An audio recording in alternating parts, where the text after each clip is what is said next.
Welcome to Comfort Crime with Lindsay Sanchez, a cozy mystery podcast where no actual crimes have been committed.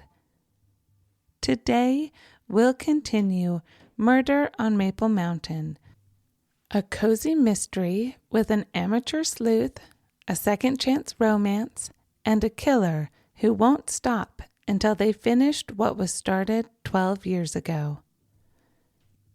If this is your first time here, please start with Episode 1, Chapter 1, or feel free to start with the prequel short story, Death at Dogwood Lake.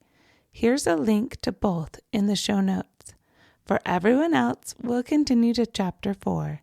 But first, an update. Can I just say, this week has been completely full of writing. Chapter 4 is here. Woo! Chapter 4. And now apparently I'm a writer for hire because my friend recruited me to write the impact statements for the PTA submissions, like award submissions, something I've never done before in my life. I'm usually not even technically a member of the PTA, but somehow this year I got roped in. Cozy mysteries and middle school teacher awards are basically the same thing, right? Well, it is a mystery how any of us get through middle school in one piece. Anyway, on top of that, I'm on a committee at my church to write a script for our Holy Week celebration. Surprisingly, I have written a script before once, but that doesn't mean I'm any good at it. So fingers crossed. It has been so fun and fascinating dipping my toes into the world of nonfiction writing. It's so different from my usual cozy mystery world of fiction. With nonfiction, you have to work with actual facts and reality. Wild concept. I found myself checking names and dates over and over again. Now, I'll admit I sometimes have to do this with my novels too, but the beautiful thing about fiction is if I find a better name, I just change it. At least until I commit to it on the podcast, then all bets are off. A little behind-the-scenes secret. Remember Rose? She was initially Layla in the rough draft, but that was too close to Laura, Jake's mom, so I changed it. See? The magic of fiction. I promise I won't go changing anyone's name on you, though, only in the rough draft version. I am going to ask in the newsletter this week if you prefer character names that are totally unique or if you like it when they feel more familiar and real. And honestly, if you want your name in the book, I can probably make that happen. Another secret, I pull my names from everywhere, from my kids' soccer games to the airport. Like literally, I have a list. And one major character in the book, my neighbor texted me and said, that she wouldn't mind being a character in the book. So one of them already is. Anyway, I have a lot of fun with names. So if you have any ideas, click the link in the show notes and join the newsletter. I would love to hear them. Last time, Georgia's day goes from bad to worse when she realizes she's racing up Maple Mountain in a blizzard without proper gear or tire chains. She's stranded until Ivy's charming nephew, Sean, comes to her rescue. But Georgia didn't brave the storm just to hide from her romantic disasters. That smell near Ivy's body triggered her suspicions. And she's determined to dig through her old books because now she's almost certain that Ivy's death wasn't from natural causes.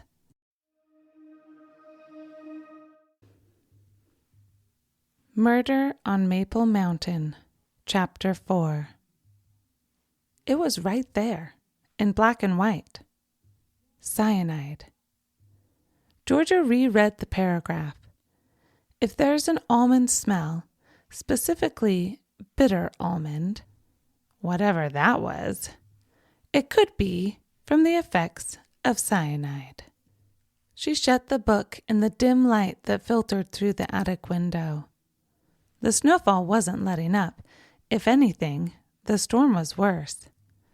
She'd have to check on Rose now before visibility got so bad it would be dangerous to walk a few houses down the road. Georgia was already pushing her luck as it was. As for returning Sean's coat, that would have to wait.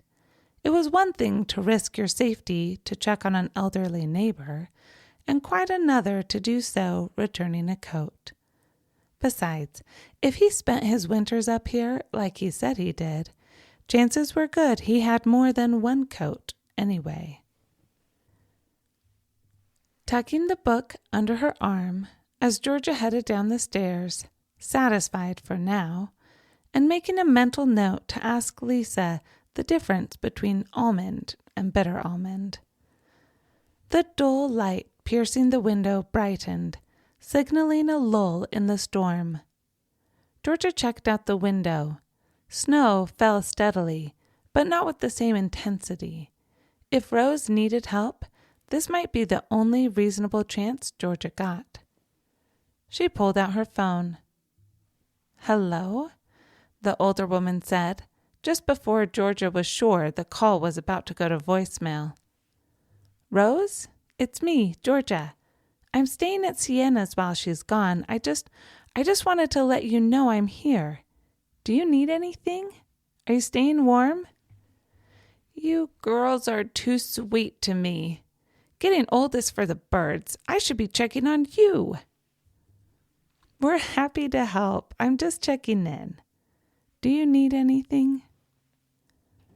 "No, I'm fine. I wouldn't want you coming out in the storm anyway. You know people get lost in snow. One time Simon Miller did. He about froze to death in his own backyard." "That's terrible." Georgia had heard the story about Simon Miller at least a dozen times throughout the years. "Don't worry about me." Rose didn't finish the tale, perhaps remembering that she alone had told it to Georgia 3 different times. "Sean came by earlier. He stacked more firewood, and I just got provisions from the farmer's market. Thank you for checking in, dear. You stay warm now yourself. I don't want you coming out in the snow." "Okay," Georgia agreed, "but only if you're sure, because I can come over. The snow has slowed a little." She was stalling. Rose had lived on this mountain for almost a decade, and she'd lived next to it for much longer than that. If anyone knew how to stay warm during a storm, it was Rose. But though she wasn't much older than Georgia's own mom, she seemed frail. Tom's accident and everything since with Eric had taken a toll. But Georgia suspected the thing that had done the most damage was little Ryder being taken away. Rose had just never recovered. Despite Rose's insistence, Georgia knew there was one more thing she had to do before she could hang up, satisfied that Rose was really okay. "Rose, did you hear about Ivy?" Georgia practically held her breath as she waited for the answer, ready to rush down the lane, ready to brave the storm and rush over if the older woman seemed to break down, while at the same time equally hoping that she wouldn't have to be the one to tell her. "It's terrible," Rose said, "being struck down like that. Ivy and I never saw eye to eye, but—" "What do you mean struck down?" Georgia interrupted. She'd had her own suspicions, but if Rose had a reason to suspect foul play, Georgia wanted to know about it. "I just mean that if Ivy had died of her own accord, there's no way it would have been in a pumpkin patch." "We can't control where we die." "Of course we can." Rose tisked. As for me, I'm going to die peacefully in my bed, and you can take that to the bank. All right, but not for a long time, okay, Rose? Is there any other reason you think she was struck down? Well, we've both heard plenty of people threaten to kill her throughout the years, but I don't think any of them did it. I'm just being an old fool who doesn't want to look at my own mortality. Don't listen to me. Georgia couldn't press the issue without risk of upsetting Rose, so she let it drop. Okay, well, I'm here if you need me. And Rose, I mean for anything. If you need help or just need someone to talk to. You're very sweet, dear, but don't you worry about this old bird. I'm just going to snuggle up and watch a baking show. I got behind last season. I'm going to use the snow to catch up. Georgia said goodbye and hung up.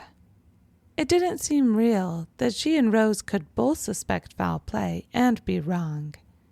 Even though Rose didn't know what felt off, the fact that she felt it was all the reassurance Georgia needed. Something was off about Ivy dropping dead at the farmer's market. Georgia had sensed it almost the moment she'd found the body. It was clear Rose could feel it too. Georgia's phone rang into the silence, making her jump. I thought you were on an airplane. Georgia answered her sister's call. Hello to you too. We're at a layover in New York. 5 hours. Please tell me you got to the cabin before the storm. I know how horrible your truck does in the snow. Tommy, put that down. No, we're not buying a popsicle right now. We have to look for our next plane. Help Mommy find the plane. Georgia? Yep, Georgia said, not really wanting to talk about the rest of what had happened. Between Ivy, Jake, and Sean, there was just too much to unpack while her sister chased 2 small children around a New York airport. I just checked on Rose. She said everything's great. You go find your airplane. Have a great time. Okay, keep in touch.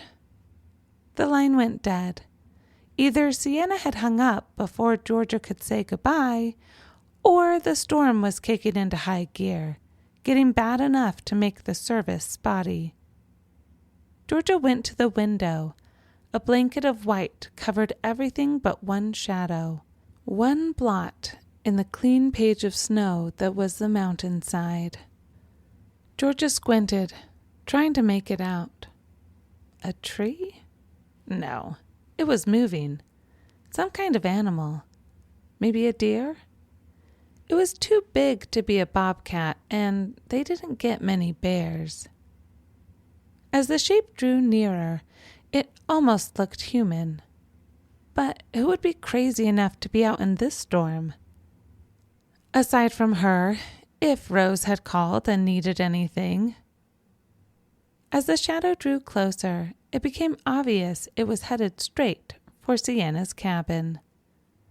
Georgia stepped away from the window, hoping that the snow and the wind had kept her from the shadow's view. It was probably nothing, probably one of the neighbors, Frank, coming to check on her. She tried to ignore the thought, the reasoning that if Frank wanted to check on her, he would have called, like she had Rose. He, like the rest of them, knew the mountain well enough to know you didn't go out in a snowstorm unless you really had to. And even then, you thought twice. A knock sounded on the door, loud and fast, insistent. Georgia hesitated in the living room. The knock came again, louder. She hurried to the sliding side door, locked it, and pushed the security bar in place, just in case, before tiptoeing to the front. She stayed out of sight of the windows as she snuck to the door and peered out of the peephole. A man in a snow-covered beanie and coat stood with his head down against the wind. Georgia tried not to think about the weird things Sienna said had been happening, about the potential break-in attempts and unaccounted-for codes on the security gate. "Georgia!" the man called out, knocking again so loudly that Georgia jumped back. But she recognized that voice. "What are you doing here?" Georgia flung the door open to let Jake stumble inside before she slammed it against the colt behind him, relocking the deadbolt. "You're okay." Jake said it like he was surprised to find her intact, standing before him. "Don't act so disappointed." Georgia didn't know what he had been expecting, but clearly her safe at home was not it. "What? No." Jake brushed the snow off his head. "I saw your truck on the way up. You weren't in it. How did you get up here?" "Ivy's nephew, apparently. He lives up here in the winters." "Sean." Jake's jaw tightened. "Friend of yours?" Georgia guessed the opposite was true from his reaction, but they clearly knew each other. "He's April's brother." He said it like Georgia had a clue who April was, though the way he said it, she kind of did. "Let me guess, the blonde from the bakery?" Jake had the decency to grimace, though whether it was from April mistaking Georgia for a server or Jake assuming Georgia knew who April was anyone's guess. Either way, Jake had plenty to be embarrassed about. "So Sean is April's brother and Ivy is their aunt. Is that why they look familiar?" "They grew up here, Peach." They both stopped dead at the nickname. No one had called her Peach since she and Jake stopped talking. She raised her eyebrows. "Georgia," Jake cleared his throat. "They grew up here. Their dad is Officer Stewart." Georgia racked her brain. The name did sound familiar. He was there that day, at the lake. Georgia shook her head. She didn't remember them. It had been so long ago, and honestly, she tried not to think about it most days. She tried to forget about that whole summer. "They were both a little younger than us, so maybe it makes sense you didn't really know them." "Can you put these by the fire?" Jake took off his gloves and stamped the snow from his boots. "Sure." Georgia reached for them. She'd have to start a fire first, but she'd want one tonight anyway. As she took the gloves, their fingers brushed. Electricity sparked between them. Georgia pulled away, keeping her face neutral and her voice calm. "Did you tell her about me?" "Yeah, that you're my sister's best friend." "But not about us." She heard it when she said it. That us hung in the air between them like a lead balloon. "There is no us, Georgia. That was a long time ago." "Yeah, I know. I just mean like our history." "That we went on one date in high school? Come on, Georgia." Jake's jaw tightened again. "No, I didn't feel that was necessary to share. It was one date a million years ago." Right. If Georgia had felt dumb in Lisa's bakery, in her dirty overalls and red-rimmed eyes, seeing Jake with his girlfriend, it was nothing to how she felt now. If she could trigger an avalanche, have the snow bury her, just so she didn't have to stand there holding his gloves while he told her how little she meant to him, she might. "Well, thanks for coming to check on me. I'm fine," Georgia said with a fake smile and a shoulder shrug that she hoped said, "Nobody asked you to be here, and maybe it's time for you to go." The wind picked up outside, howling around the house, making it clear that though Jake had gotten there in one piece, he shouldn't risk leaving. "There's one more thing, actually." He rubbed the back of his neck, obviously uncomfortable. Good. It was his turn to take some heat. Metaphorically speaking. Literal heat Georgia would welcome. She went to the living room to start the fire. She could sit by it under Sienna's electric blanket all night if she wanted to. "April saw the flowers in the back of your truck. She's hoping you'll do the flowers for Ivy's funeral." He let the sentence drag out of him, like he didn't want to say it any more than he knew Georgia wanted to hear it.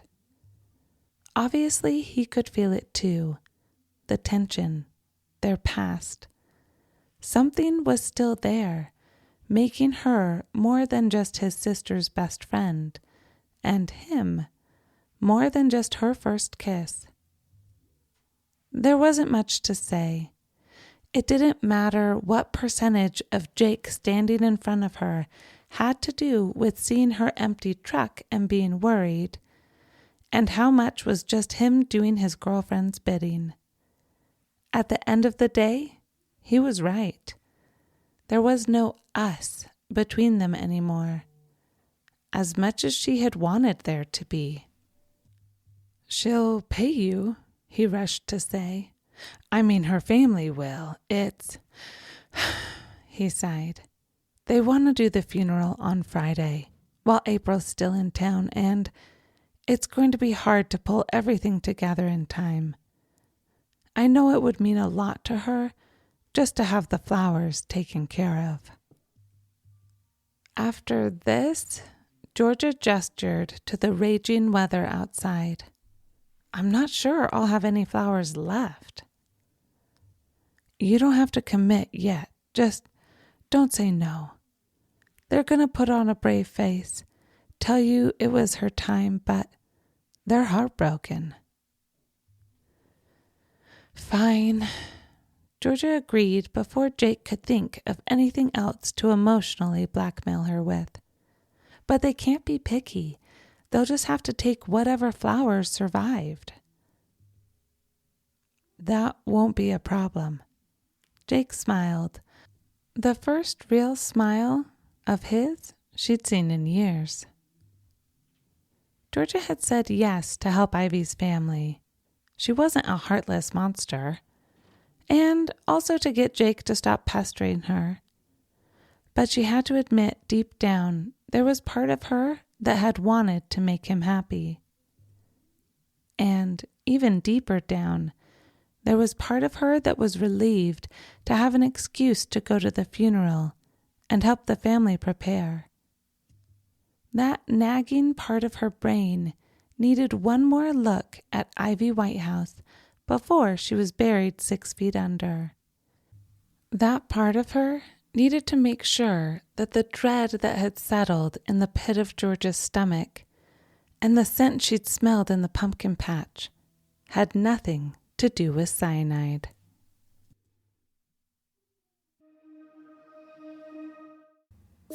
If you enjoyed this episode, please share it with a mystery-loving friend or consider leaving a review on your favorite podcast player. Most of all, thank you so much for being here today. I loved it, and I'm already excited for next week.